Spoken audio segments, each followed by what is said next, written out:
नमस्कार मु गगन कुमार। आज आम ओडिशार शिक्षा व्यवस्था उपरे आलोचना करिबा।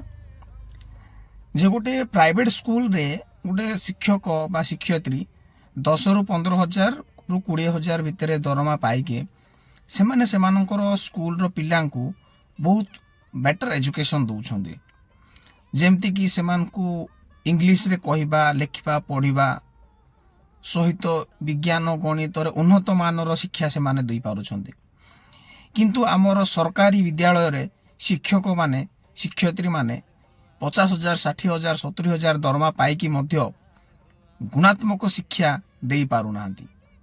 मु सरकार को अनुरोध करूची आमर ओडिशार समस्त शिक्षक शिक्षयित्री को प्रॉपर एजुकेशन रो आवश्यकता अछि।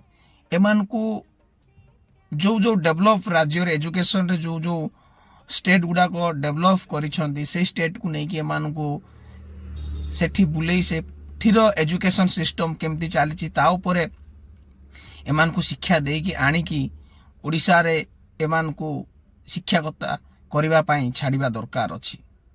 काहे कि समस्त शिक्षकंकर छुआ माने से माने प्राइवेट स्कूल रे पढुछंती।